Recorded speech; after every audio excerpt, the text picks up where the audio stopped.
मुत्तहिद हो तो बदल सकते हो निज़ाम आलम, मुत्तहिद हो तो बदल डालो निज़ाम आलम, मुंतशिर हो तो मरो, शोर मचाते क्यों हो। जाहिर है कि देश में अब 4 लोग हैं, 2 बेच रहे हैं, 2 खरीद रहे हैं।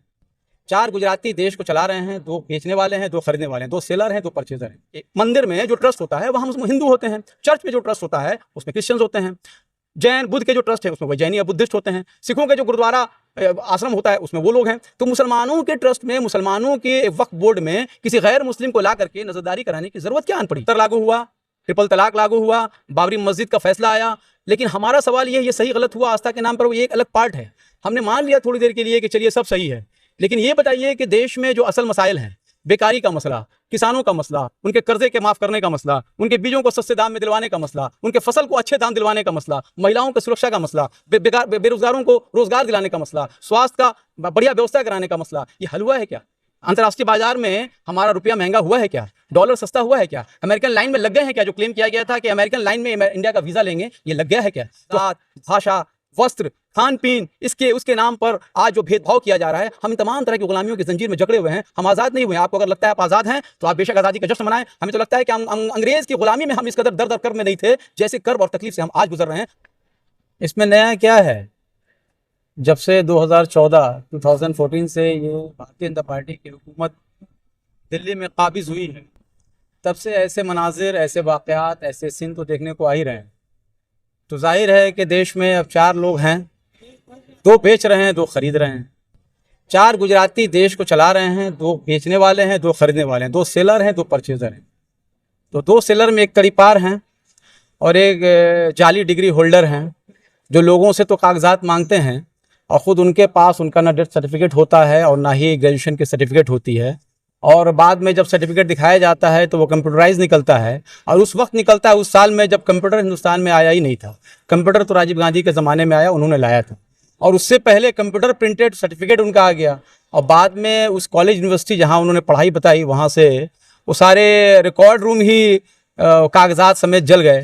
तो ऐसे लोगों से तो उम्मीद कुछ की नहीं जा सकती है। देखिए, मैं जस्ट यही कहूँगा कि अब ऐसे हालात को बनाने की कोशिश हो रही है कि जिसमें 3% लोग हैं यहाँ हिंदुस्तान में। अब ब्राह्मणों की 3% आबादी है। ये 3% लोग ही यहाँ राज करना चाहते हैं। ये हिंदुओं की हुकूमत बनाना नहीं चाहते हैं।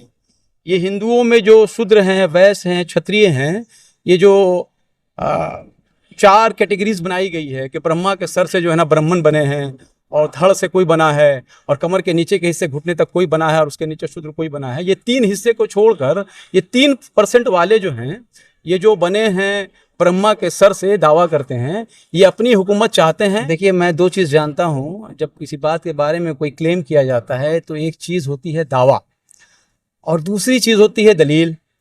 ये सरकार दावे तो करती आई है, दलील इन्होंने दिया नहीं।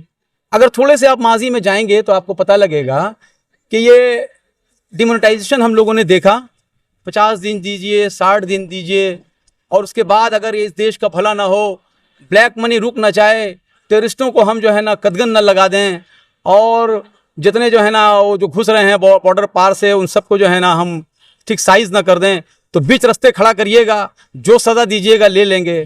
क्या हुआ? हम लोगों ने देखा, सारे छोटे बड़े बूढ़े बच्चे, हर जात, संप्रदाय, धर्म, भाषा के लोगों को रास्ते पर ला दिया। कितनों की शादियां टूट गई, कितनों के घर उजड़ गए, कितने बेवा हो गई, लेकिन हुआ कुछ नहीं। 99% से ज़्यादा पैसे डिनोमिनेशंस नोट के वापस आ गए। ब्लैक मनी कहाँ गई? क्या हुआ? टेररिज्म कैसे रुका? काला धन कब आया? 15 लाख किसको किसको मिला? कुछ नहीं पता। ये सारी चीज़ें दावे किए जा रहे हैं। 370 लागू हुआ, ट्रिपल तलाक लागू हुआ, बाबरी मस्जिद का फैसला आया, लेकिन हमारा सवाल ये सही गलत हुआ आस्था के नाम पर, वो ये एक अलग पार्ट है। हमने मान लिया थोड़ी देर के लिए कि चलिए सब सही है, लेकिन ये बताइए कि देश में जो असल मसाइल हैं, बेकारी का मसला, किसानों का मसला, उनके कर्जे के माफ़ करने का मसला, उनके बीजों को सस्ते दाम में दिलवाने का मसला, उनके फसल को अच्छे दाम दिलवाने का मसला, महिलाओं की सुरक्षा का मसला, बेरोजगारों को रोजगार दिलाने का मसला, स्वास्थ्य का बढ़िया व्यवस्था कराने का मसला, ये हल हुआ है क्या? अंतर्राष्ट्रीय बाजार में हमारा रुपया महंगा हुआ है क्या? डॉलर सस्ता हुआ है क्या? अमेरिकन लाइन में लग गए हैं क्या? जो क्लेम किया गया था कि अमेरिकन लाइन में इंडिया का वीज़ा लेंगे, ये लग गया है क्या? तो हम इसकी बात करना चाहते हैं। मणिपुर हमने देखा, लज्जाजनक है, वो तो मुसलमानों की बात नहीं थी, वो तो जिन महिलाओं के साथ वो दुर्व्यवहार हुआ, भारत की, स्वाधीन भारत की इतिहास में ये एक ऐसा काला बाब है, शायद ये दोबारा मन शर्म से झुक जाता है सर ये सुन करके। ये दावा करने वाले लोग हैं, ये देश को टुकड़े टुकड़े करना चाहते हैं। मुसलमान इनका असल टारगेट इसलिए है क्योंकि ये एक इनकी नज़र में एक सॉफ्ट कॉर्नर है, यहाँ से इनको शुरुआत करना है। ये तशद्दुद तो कभी भी सही नहीं है, लेकिन आप जब कोई एहतजाज करते हैं तो कुछ एंटी सोशल एलिमेंट्स जो है ना, उस आपके पीसफुल एजिटेशन को वायलेंट बनाने के लिए कॉन्स्पिरेसी करते हैं। ये देखना ये प्रशासन का काम है, ये देखना इंतजामिया का काम है। एडमिनिस्ट्रेशन इस चीज़ को फॉलो क्यों नहीं करती है? आज मैं मुआवजा की बात कहूँ कि परमिशन कहीं की बात थी, परमिशन चेंज कर दिया गया। प्रशासन इस जगह पहुंच गई है कि एक पीसफुल एजिटेशन को भी सिक्योरिटी नहीं दे पा रही है। तो ये तो प्रश्न प्रशासन पे लगता है। प्रशासन से आपको ये सवाल करना चाहिए कि जो लोग वायलेंट बना रहे हैं पीसफुल एजिटेशन को, उनके बारे में कड़ा व्यवस्था क्यों नहीं सरकार ले पा रही है, क्यों प्रशासन नहीं ले पा रही है? और दूसरी बात मैं कहूँ आपको, मैं आपको रोक के बीच में इंटरप्ट करके कहना चाहूँगा कि दुनिया की तारीख की इनकलाब इस बात की गवाह है कि कभी भी खून के बगैर इनकलाब नहीं आया है। हम जिसको फ्रीडम फाइटर मानते हैं और 23 जनवरी को माला दान करते हैं और ख्याल अकीदत पेश करते हैं, उस फ्रीडम फाइटर का नाम नेताजी सुभाष चंद्र बोस है, जिन्होंने कहा था कि खून दो मुझे तुम तो आज़ादी दूंगा मैं तुमको।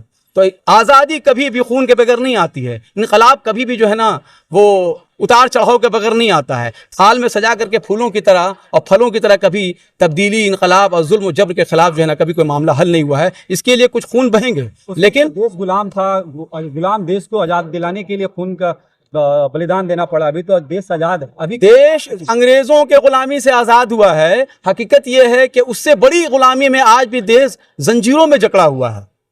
सिर्फ अंग्रेज चले गए हैं, लेकिन बाकी जो गुलामी के, अंग्रेज में सिर्फ क्या था, वो ईस्ट इंडिया कंपनी आई थी पैसे कमाने के लिए। अंग्रेज आए थे यहाँ पैसे कमाने के लिए, जब वो नहीं सके वो चले गए। लेकिन आज सिर्फ पैसे का नहीं है, आज जात, भाषा, वस्त्र, खान पीन, इसके उसके नाम पर आज जो भेदभाव किया जा रहा है, हम इन तमाम तरह की गुलामियों की जंजीर में जकड़े हुए हैं। हम आज़ाद नहीं हुए हैं। आपको अगर लगता है आप आज़ाद हैं तो आप बेशक आज़ादी का जश्न मनाएं। हमें तो लगता है कि हम अंग्रेज़ की गुलामी में हम इस कदर दर दर कर्ब में नहीं थे जैसे कर्ब और तकलीफ से हम आज गुजर रहे हैं। अंग्रेज़ों के गुलामी से आज़ाद हुआ है। हकीकत यह है कि उससे बड़ी गुलामी में आज भी देश जंजीरों में जकड़ा हुआ है। सिर्फ अंग्रेज चले गए हैं, लेकिन बाकी जो गुलामी के, अंग्रेज में सिर्फ क्या था, वो ईस्ट इंडिया कंपनी आई थी पैसे कमाने के लिए। अंग्रेज आए थे यहाँ पैसे कमाने के लिए, जब वो नहीं सके वो चले गए। लेकिन आज सिर्फ पैसे का नहीं है, आज जात, भाषा, वस्त्र, खान पीन, इसके उसके नाम पर आज जो भेदभाव किया जा रहा है, हम इन तमाम तरह की गुलामियों की जंजीर में जकड़े हुए हैं। हम आज़ाद नहीं हुए हैं। आपको अगर लगता है आप आज़ाद हैं तो आप बेशक आज़ादी का जश्न मनाएं। हमें तो लगता है कि हम अंग्रेज़ की गुलामी में हम इस कदर दर दर कर्ब में नहीं थे जैसे कर्ब और तकलीफ से हम आज गुजर रहे हैं भारतीय जनता पार्टी और राष्ट्रीय स्वयंसेवक के इस जुल्म और जबर की हुकूमत में। सरकार कहती है कि वक्फ बोर्ड में भ्रष्टाचार था, क्या आप इस बात को मानते हैं? देखिए, भ्रष्टाचार तो था, इससे इनकार नहीं किया सकता, क्योंकि देखिए सच कहना ये हम लोगों को यही सिखाया गया है। हम मुसलमान हैं अल्हम्दुलिल्लाह, और सच से हम मुंह नहीं चुराते। बेशक वक्फ में कुछ भ्रष्टाचार हुआ है, आपके घर में मसला है, आपके भाइयों से मसला हुआ है, तो पड़ोसी को किसने हक दिया है कि आप आकर के आपके घर के लोगों की पिटाई कर दें, किसी एक के हक में खड़े हो जाए, दूसरे के साथ जुल्म कर दें? ये हक नहीं दिया। देखिए मसला सब जगह है। आपको क्या लगता है यहाँ जितने आश्रम हैं, मनादिर हैं, जितने यहाँ पे चर्च हैं, गुरुद्वारा हैं, कहीं कुछ नहीं होता है? होता है। हर जगह जब बड़ा कोई काम होता है तो गलतियां कुछ होती हैं, उसको सुधारने के लिए रास्ते हैं, लेकिन आप जो सिस्टम को चेंज कर रहे हैं, आज जो वो आप कह रहे हैं कि कलेक्टर हमारा सब कुछ होगा। कलेक्टर जो है ना फाइनल डिसाइड करेगा, ट्रिब्यूनल के खिलाफ आप जो है ना वो आप कोर्ट भी नहीं जा सकते। आप किसी भी, देखिए मंदिर में जो ट्रस्ट होता है वहाँ हिंदू होते हैं, चर्च में जो ट्रस्ट होता है उसमें क्रिश्चियंस होते हैं, जैन बुद्ध के जो ट्रस्ट है उसमें वही जैनी या बुद्धिस्ट होते हैं, सिखों के जो गुरुद्वारा आश्रम होता है उसमें वो लोग हैं। तो मुसलमानों के ट्रस्ट में, मुसलमानों के वक्फ बोर्ड में किसी गैर मुस्लिम को ला करके नजरदारी कराने की ज़रूरत क्या आन पड़ी? शाहनवाज हुसैन जब मिनिस्टर हुआ करते थे माइनॉरिटी के, तो उन्होंने कहा था कि वामसी पोर्टल में 99 पॉइंट से ज़्यादा हम लोगों ने रजिस्टर्ड करा दिया। सारी ज़मीनें जो इमलाक की थी, वक्फ औकाफ की थी, उनको हम लोगों ने रजिस्टर्ड करा दिया। अब चीज़ें बिल्कुल क्रिस्टल क्लियर हो गई हैं। अभी नई ज़रूरत क्या आन पड़ी? देखिए ये कुछ नहीं है, देश में खलफशार फैलाने, देश की इकोनॉमी कमज़ोर करने और जात भाषा के नाम पर लोगों को तोड़ करके 3% लोग मनुस्मृति जो नियम नीति है उसको लागू करके लोगों को गुलाम बनाना चाहते हैं। लेकिन दरअसल आम हिंदुओं को भी समझने की ज़रूरत है, मुसलमानों को भी समझने की ज़रूरत है। हम लोग बहुत ज़्यादा खौफ में आ गए हैं। इतने खौफ में आने की ज़रूरत नहीं है। ये जो हुकूमत है ये 34% वोट पाकर आई है। 66% वोट आज भी भारतीय जनता पार्टी के खिलाफ, अगर टोटल वोट को काउंट किया जाए ना एमपी के जनरल इलेक्शन के, 66% वोट बीजेपी के खिलाफ है। 34% एक जगह है, वो गवर्नमेंट में है। 66% वोट जो है ना अलग अलग हिस्सों में बढ़ गया है, वो माइनॉरिटीज में है। फर्क इतना ही है। आखिरी सवाल मेहताब साहब की वक्फ के नाम पर मुस्लिम समुदाय अब तक इकट्ठा होते तो नहीं दिख रहे हैं, लेकिन इस प्रोटेस्ट के बाद देखा जा रहा है कि जो कट्टरपंथी वो इकट्ठा होते थे। क्या कहेंगे? देखिए, कट्टरपंथी की क्या व्याख्या आपके पास है ये मैं नहीं जानता, लेकिन मैं ये कहूँगा, डॉक्टर इकबाल का शेर मैं इसी से कंक्लूड करना चाहूँगा। यकीन महकम अमल पैहम मोहब्बत फातह आलम जहाद जिंदगानी में यह मर्दों की शमशीरें। और आखिरी शेर कि मुत्तहिद हो तो बदल सकते हो निज़ाम आलम, मुत्तहिद हो तो बदल डालो निज़ाम आलम, मुंतशिर हो तो मरो शोर मचाते क्यों हो।